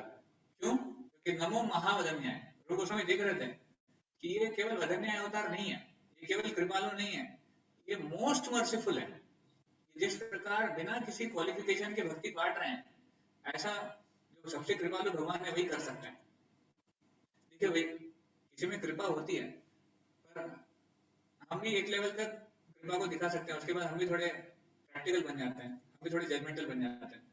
अगर कोई भीख मांग रहा है तो आप उसको कृपा दे सकते हैं, कोई आप मांग ही नहीं रहा है तो आप उसको नहीं देंगे, बोलेंगे अरे वो क्वालिफाइड नहीं, वो मांग ही रहे। चैतन्य महाप्रभु जो मांग नहीं रहा है उसको भी चैतन्य महाप्रभु भक्ति प्रदान कर रहे हैं। जो डिजर्विंग कैंडिडेट नहीं है उसको भी चैतन्य महाप्रभु पास करके उसको कृष्ण प्रेम दे दे रहे हैं। तो इसलिए उसको नमो महावदन्याय कृष्ण प्रेम प्रदायते क्या देने आया वो अवतार? कृष्ण प्रेम देने आया। कृष्ण है कृष्ण चैतन्य। कौन है? कृष्ण ही है। कृष्ण चैतन्य नाम ने, कृष्ण नाम क्या है? कृष्ण चैतन्य। गौरतुषे नमः, ये गौर वर्ण के हैं। तुषा मतलब वर्ण। गौरतुषे नमः, मैं इनको प्रणाम करता हूँ। ये जो श्लोक है वहां पे उन्होंने कंपोज किया था। और उसके बाद चैतन्य महाप्रभु ने 10 दिन तक वहां पर रूप गोस्वामी को शिक्षा दी। रूप शिक्षा के नाम से ये सेक्शन बहुत फेमस है। आप अगर वो छोटी बुक लेंगे प्रभुपाद जी की, चैतन्य महाप्रभु की शिक्षाएं, एक मीडियम साइज बुक है हमारे बुक स्टॉल में, उसमें सारी शिक्षाएं आती है। उसमें ये रूप गोस्वामी की शिक्षाएं भी हैं, चैतन्य चरितामृत में भी हैं। तो 10 दिन तक वहां पे उनको शिक्षा मिली। और इन 10 दिनों में चैतन्य महाप्रभु ने सारा ज्ञान, उनकी जो सारी एक प्रकार से पूरा जो अपनी कृपा थी वो रूप गोस्वामी को प्रदान की। क्योंकि चैतन्य महाप्रभु ने रूप गोस्वामी को एज अ फिट कैंडिडेट देखा था संप्रदाय को आगे बढ़ाने के लिए। देखिए हम सब गौड़ीय वैष्णव हैं, चैतन्य महाप्रभु की लाइन में आ रहे हैं, पर हमारा एक नाम है रूपानुग। हम सब रूपानुग है। हम अगर हमारा फैमिली ट्री अगर देखा जाए तो हम रूप गोस्वामी के परंपरा में आए हुए रूपानुग हैं। रूप अनुग, रूप गोस्वामी के अनुगत्य, उनको फॉलो करने वाले रूपानुग, हमें रूपानुग बोला जाता है। तो क्यों रूपानुग? क्योंकि चैतन्य महाप्रभु ने रूप गोस्वामी को एज अ फिट कैंडिडेट देखा परंपरा को आगे बढ़ाने के लिए। ऐसे और ऐसे बहुत सारे डिस्क्रिप्शन आते हैं आगे जाके भी। तो हाँ, तो वहां पर उन्होंने 10 दिन तक दशाश्वमेध घाट में उनको शिक्षाएं प्रदान की। उसके बाद चैतन्य महाप्रभु आगे बढ़े, आगे वाराणसी में सनातन गोस्वामी हमसे मिले, वाराणसी में मिले। और वहां पर सनातन गोस्वामी उनको चैतन्य महाप्रभु ने 2 महीने तक शिक्षा प्रदान की। वहां पर भी दशाश्वमेध घाट है वाराणसी में, हालांकि नेम सेम है। दशाश्वमेध घाट प्रयागराज में भी है, वाराणसी में भी है। वहां पे सनातन गोस्वामी को 2 महीने तक शिक्षा दी गई। ये शिक्षा भी चैतन्य चरितामृत में आती है। इस प्रकार चैतन्य महाप्रभु ने दोनों को शिक्षा प्रदान की। उसके बाद चैतन्य महाप्रभु जगन्नाथपुरी गए। तो पहले रूप गोस्वामी जगन्नाथपुरी आए, आई थिंक प्रयागराज से फिर शायद वृंदावन गए होंगे, वृंदावन से वापस जगन्नाथपुरी आए चैतन्य महाप्रभु से मिलने के लिए। तो उस समय सारे भक्तों को ये पता चला कि रूप गोस्वामी कौन है और उनकी महानता क्या है। तो रूप गोस्वामी जब जगन्नाथपुरी आए तो हरिदास ठाकुर के साथ रहते थे। हरिदास ठाकुर भी जगन्नाथपुरी में रहते थे। चैतन्य महाप्रभु जगन्नाथपुरी शिफ्ट हो गए, हरिदास ठाकुर भी शिफ्ट हो गए। हरिदास ठाकुर वहां पर एक सिद्ध बकुल नाम का स्थान है, सिद्ध बकुल, वहां पर एक बकुल का पेड़ है, बकुल सिद्ध पेड़ है। उसके नीचे बैठकर हरिदास ठाकुर जप करते थे अपना जो 3 लाख नाम जप। जगन्नाथपुरी में है सिद्ध बकुल, सिद्ध बकुल, बकुल बकुल का पेड़। तो यहाँ पे हरिदास ठाकुर रहते थे। रूप गोस्वामी आए तो यहाँ पे रहे। अब रूप और सनातन गोस्वामी की चेतना इतनी एडवांस थी कि वो अपने आप को बिल्कुल क्वालिफाइड नहीं मानते थे। जैसे मैंने बताया, वो अपने आप को बहुत निचले वर्ग का मानते थे। वो कहते थे कि हम जगाए और मधाए से भी पतित हैं। तो जगाए और मधाए के बारे में हमने बताया है आपको, वो कितने पापी थे। ऐसा कोई पाप नहीं था जो वो रोज नहीं करते थे। डेली सारे पाप करते थे, सारे गलत काम करते थे। पर रूप सनातन गोस्वामी कहते थे कि एटलीस्ट इन लोगों ने म्लेच्छों की सेवा नहीं करी, हमने की है, तो हम इनसे भी नीचे हैं। म्लेच्छ मतलब जो मीट ईटर्स, मतलब नवाबुद्दीन शाह। तो एटलीस्ट ये लोग तो स्वतंत्र थे, नवाबुद्दीन शाह के कंट्रोल में नहीं थे, उनकी कभी सेवा नहीं करी इसने, हम लोगों को करनी पड़ी, तो इसलिए हम इनसे भी ज्यादा पतित हैं। ये रूप और सनातन गोस्वामी का भाव था। एक वैष्णव जो होता है वो हमेशा अपने अवगुणों पे इतना फोकस करता है कि उसको उसके गुण दिखाई नहीं देते। और जो एक बद्ध जीवात्मा है वो हमेशा अपने गुणों पे ही फोकस करता रहता है और उसको अपने अवगुण दिखाई नहीं देते। तो ये डिफरेंस है वैष्णव में और बद्ध जीवात्मा में। बद्ध जीव अपने गुण देखता है और दूसरों की कमियां देखता है। उसमें भले थोड़े से ही गुण हो तो उसी के ऊपर फोकस करता है कि मेरे में ये गुण है, मुझे ये आता है, वो आता है। और दूसरों में अवगुण नहीं है फिर भी अवगुणों को देखता है। उसकी उसको बोलते हैं फ्लाई कॉन्शियसनेस। फ्लाई कॉन्शियसनेस मतलब एक पक्षी जो होती है, अगर कहीं कचरा पड़ा है वहीं जाती है, गार्बेज है या फिर सीवेज है, गटर है, वहीं पे वो बैठती है। फ्लाई कॉन्शियसनेस होता है कि हमेशा हम दूसरों में अवगुण देखते हैं। वैष्णव जो होता है वो इनकी तरह, रूप स्वामी गोस्वामी की तरह अपने अवगुण के ऊपर इतना फोकस करते हैं, इतना हाईलाइट करते हैं कि उनको दूसरों में अवगुण देखने का टाइम ही नहीं मिलता है। We can't see anything wrong in others and we always see good only in others। वो हमेशा दूसरों में गुण ही देखते हैं, भले वो अवगुण का पूरा भंडार क्यों ना हो, उसमें अगर छोटा सा भी गुण है उसको देखकर फोकस करते हैं। तो देखिए अल्टीमेटली लेंस हमारी है, हम लेंस से क्या फोकस कर रहे हैं वो डिटरमाइन कर रहे हैं कि हम वैष्णव हैं या बद्ध जीवात्मा है। हम अगर अपने गुणों को देखते हैं और दूसरों के अवगुण देखते हैं तो हमारी लेंस गलत है। अगर हम अपने अवगुणों को देखते हैं, जो मुझे नहीं आता है, जो मेरी कमियां हैं, उस पर फोकस करते हैं और दूसरों में हमेशा गुण देखते हैं, तो हम इनके फॉलोअर्स हैं, उसमें के फॉलोअर्स हैं। इस प्रकार तो इस प्रकार रूप गोस्वामी हमेशा हरिदास ठाकुर के साथ रहते थे। वो कभी जगन्नाथ का दर्शन करने नहीं गए, हरिदास ठाकुर भी कभी जगन्नाथ जी का दर्शन करने नहीं गए, कभी जगन्नाथ मंदिर में एंट्री नहीं किया उन्होंने, क्योंकि जगन्नाथ मंदिर में जो पॉलिसी है केवल हिंदुओं को एंट्री है, उस समय से पहले से है, स्टार्टिंग से। तो इन्होंने मान रखा उस पॉलिसी का। तो हरिदास ठाकुर, रूप गोस्वामी कभी जगन्नाथ मंदिर में नहीं गए दर्शन करने, सनातन गोस्वामी नहीं गए कभी। हिंदू थे और वो अपने आप को इतना पतित मानते थे कि हमने म्लेच्छों की सेवा करी है तो हम भी म्लेच्छ हो गए, इसलिए उनका ये भाव था। वही तो मैं कह रहा हूँ कि वो उनका नम्रता का बहुत ज्यादा, उनकी नम्रता की कोई सीमा नहीं है इस प्रकार। फाइनली हाँ, तो रूप गोस्वामी जब वहां पे थे मैं उनके गुणगान कर रहा था।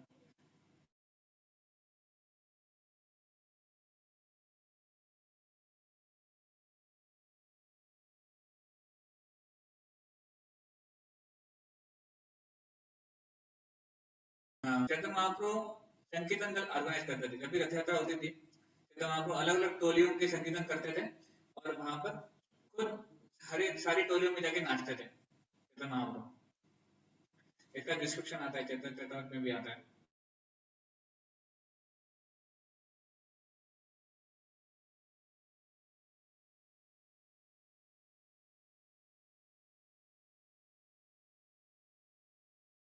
ऐसा एक श्लोक बोल रहे थे जो कि बहुत ही एक एक लव अफेयर वाला श्लोक है, एक प्रेयसी और प्रेयक के बीच में जैसी बातें होती है वैसा वो कर रहे थे।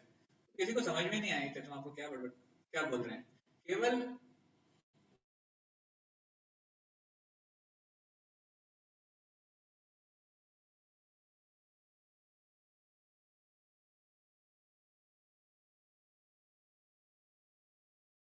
क्या उसका भाव क्या है।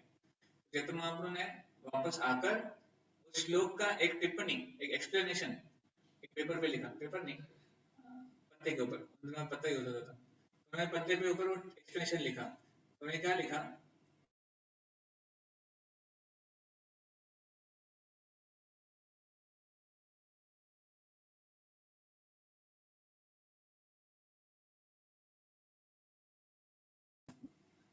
जगन्नाथ जगन्नाथ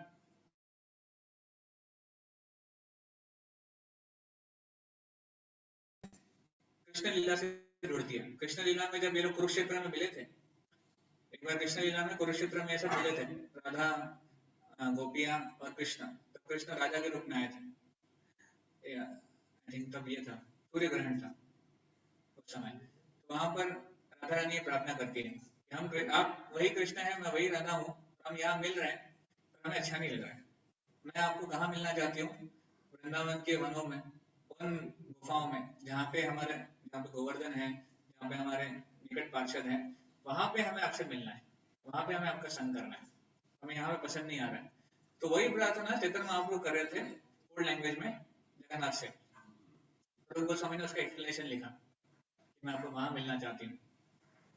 चैतन्य महाप्रभु एक बार हरिदास ठाकुर की कुटीर में आए और वो वहां पर ऊपर छत के ऊपर, रूप गोस्वामी ने वो छत के ऊपर लगा दिया था और बाहर चले गए थे कहीं। चैतन्य महाप्रभु ने वो पढ़ा और वो इतना अंदर से प्रसन्नित हो गए कि रूप गोस्वामी को मेरा भाव कैसे पता, तो कैसे पता है कि मैं क्या बोल रहा हूँ? तो उन्होंने जब रूप गोस्वामी वापस आए उनसे पूछा, एक प्यार से उनको थप्पड़ मारा, कैसे पता है? तो फिर रूप गोस्वामी शर्मा गए, कुछ बोले नहीं। फिर उन सारे गोस्वामी जो बाकी उनके चैतन्य महाप्रभु के जो क्लोज एसोसिएट्स हैं, स्वरूप दामोदर गोस्वामी, रामानंद राय, सारों भट्टाचार्य, गोपीनाथ आचार्य, इन सबको बुलाया और बताया, देखो इनने क्या लिखा है रूप गोस्वामी ने, उसको कैसे पता है मेरे अंदर की भाव? तो स्वरूप दामोदर गोस्वामी ने बोला कि भगवान, ये आप ही की कृपा है कि आपने उनको अपना आशीर्वाद प्रदान किया है, जिस आशीर्वाद के चलते वो आपका भाव समझ रहे हैं, अदरवाइज कैसे हो सकता है? तो चेतन आपको कंफर्म करते हैं कि यस, मैंने उनको कृपा प्रदान की है और मैं उनको उस लायक देखता हूँ, इसलिए मैं उनको कृपा दी। दूसरे इंसिडेंट में आता है, एक बार रूप गोस्वामी ने हरिनाम का गुणगान करते वक्त एक बहुत ही सुंदर श्लोक लिखा। एक बहुत ही सुंदर श्लोक है, मैं आपको श्लोक को दिखा रहा हूँ। मुझे पूरा याद नहीं है,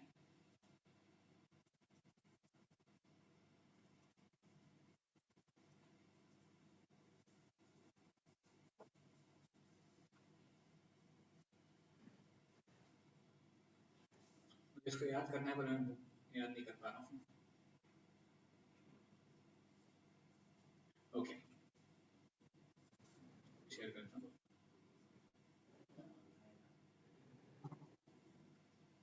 ये श्लोक रूप गोस्वामी ने लिखा था।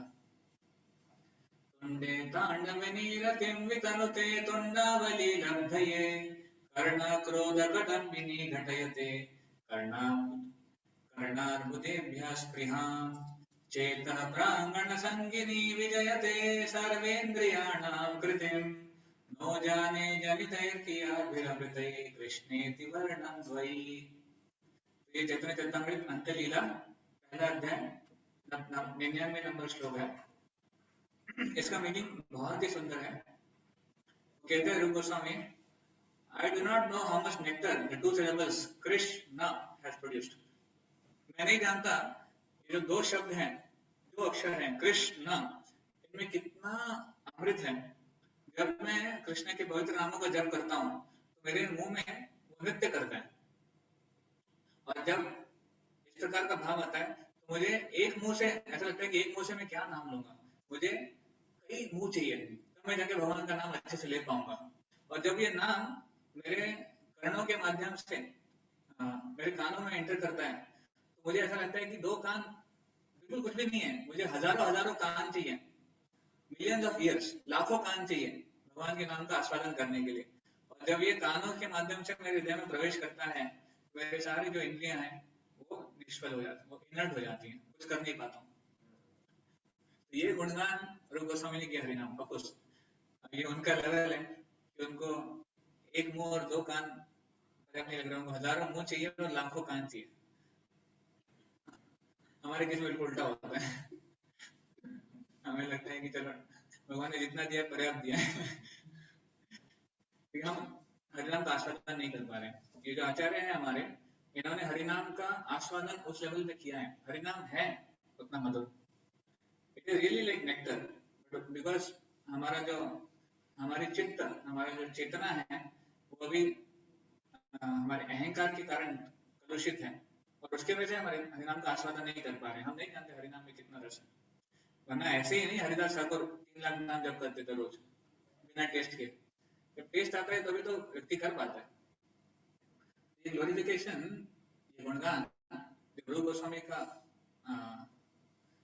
आई मीन टू से चैतन्य महाप्रभु ने पढ़ा, इतना खुश हो गए वो सब जगह सबको दिखा रहे थे, अपने सारे भक्तों को, कि देखो रूप गोस्वामी ने क्या लिखा है, क्या श्लोक लिखा है, कितना सुंदर वर्णन किया है। हरिदास ठाकुर जो कि नामाचार्य हैं, वो कहते हैं कि मैंने आज तक ऐसा वर्णन कभी नहीं सुना हरिनाम का। तो मैं हरिनाम जब किया है पर ऐसा वर्णन, इतना सुंदर वर्णन कभी नहीं सुना। सब नाचने लग गए उत्साह उन्माद में, एक्सटेसी में। ये चैतन्य चरितामृत का एक फीचर है कि हमेशा डिवोटीज एक्सटेसी में चले जाते थे और नाचते थे। तो होता है। एनीवे, तो ऐसे दो इंसिडेंट में चैतन्य महाप्रभु ने रूप गोस्वामी का वर्णन किया। रूप गोस्वामी सही में कितने क्वालिफाइड, इसलिए वो हमारे संप्रदाय आचार्य हैं, हम उनके फॉलोअर्स हैं। इसलिए रूप गोस्वामी द्वारा लिखे हुए नेक्टर ऑफ डिवोशन भक्ति रसामृत सिंधु और नेक्टर ऑफ इंस्ट्रक्शन उपदेशामृत, ये दो ग्रंथ हमारे लिए बहुत महत्वपूर्ण है। इन दोनों ग्रंथों को पढ़ना बहुत जरूरी है हमारे लिए, क्योंकि भक्ति का ये बेस है, आधार है हमारे लिए, उपदेशामृत और भक्ति रसामृत सिंधु, इसमें बहुत ज्ञान है। तो लाइक दैट रूप गोस्वामी फिर जगन्नाथपुरी से कुछ दिनों बाद वापस यहाँ चले जाते हैं। सनातन गोस्वामी भी जगन्नाथपुरी आते हैं, वहां पर भी उनकी लीलाएं होती हैं, अनेक लीलाएं, उनका भी गुणगान होता है, महाप्रभु करते हैं। सनातन गोस्वामी जाने जाते थे अपने सनातन गोस्वामी सबसे बड़े थे, हालांकि रूप गोस्वामी के बड़े भाई थे।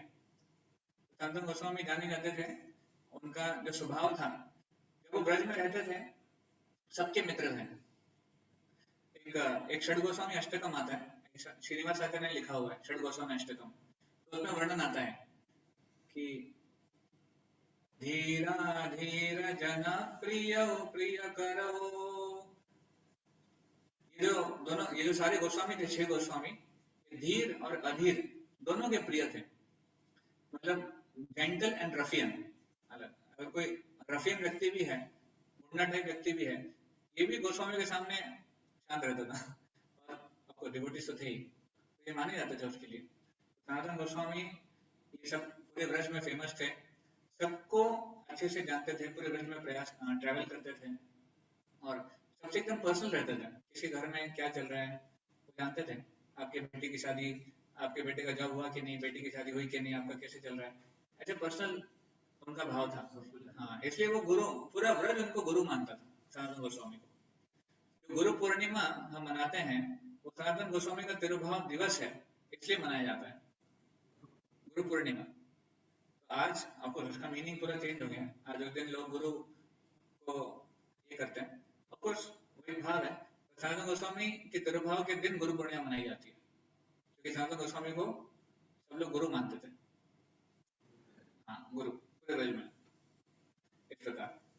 इनफैक्ट वो गांव से अलग अलग गांव घूमते थे, जब एक गांव में जाते थे तो वहां पे बड़ा स्वागत होता था कि सनातन गोस्वामी आ गए, हमारे गांव में आ गए, बाबा बाबा बोलते थे हमको। और जब उस गांव से जाने वाले होते थे तो सब लोग रोने लग जाते थे, सनातन गोस्वामी जा रहे हैं, हम जाने नहीं देना चाहते थे, तो वो जा रहे हैं, गोस्वामी है, एक जगह पे रह नहीं सकते, इस प्रकार। रूप और सनातन ये लोग वृंदावन जाने वाले सबसे पहले गोस्वामी थे, और इन्होंने फिर वहां पर रूप और सनातन को भेजते वक्त चैतन्य महाप्रभु ने 4 चीजें कही थी। तो ये मिशन स्टेटमेंट है सारे गोस्वामियों का, और स्पेशली रूप और सनातन को चैतन्य महाप्रभु ने दिया था कि आपको 4 चीजें वहां करनी है। क्या? सबसे पहले एक्सकवेट द होली प्लेसेस, वहां की जो भी स्थलियां हैं, जो भी भगवान की लीलाएं हुई हैं, जो स्थलियां हैं उसको उजागर कीजिए, ये आपका काम है। ऐसे वो एक था। दूसरा, चैतन्य महाप्रभु ने कहा था कि अच्छे विग्रहों की स्थापना करो, और अच्छे विग्रहों की जो सेवा है उसके स्टैंडर्ड्स बनाओ, उसको स्टैंडर्ड सेट करो, ऐसी सेवा होनी चाहिए अच्छे विग्रहों की, उसके लिए ग्रंथ लिखो, अच्छे विग्रहों की सेवा कैसे होनी चाहिए, वो गोस्वामी को टास्क था। तीसरा उनका एक टास्क था कि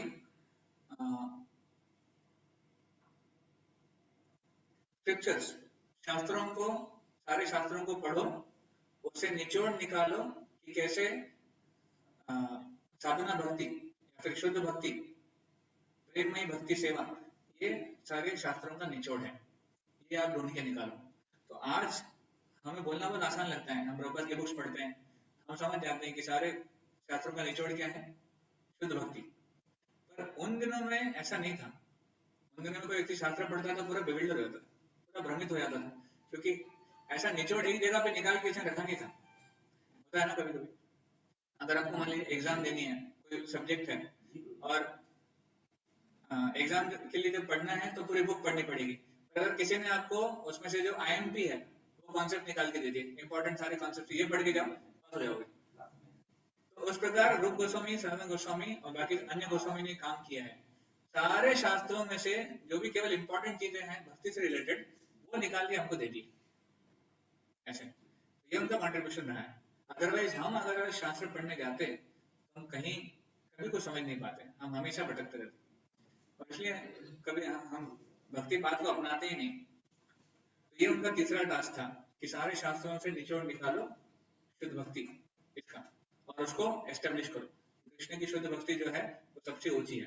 बाकी सारे जो मार्ग हैं, ज्ञान मार्ग, योग मार्ग, कर्मकांड मार्ग, ये सब निचले हैं, शुद्ध भक्ति सबसे ऊपर है, इसको आप एस्टेब्लिश करो। तीसरा था। और चौथा था, अपने पर्सनल उदाहरण से, अपने पर्सनल बिहेवियर से आप एक वैष्णव क्या होना चाहिए, वैष्णव के सदाचार क्या होना चाहिए, इसको आप स्थापित करो बाय पर्सनल एग्जाम्पल, और उसके लिए भी ग्रंथ लिखो। तो ये चीज उन्होंने 4 चीजें उन्होंने चैतन्य महाप्रभु को करने के लिए कहा था। हाँ, तो चारों चीजें क्या क्या है, अगर आप रिपीट करिए। 4 टास्क क्या दिए थे गोस्वामी को?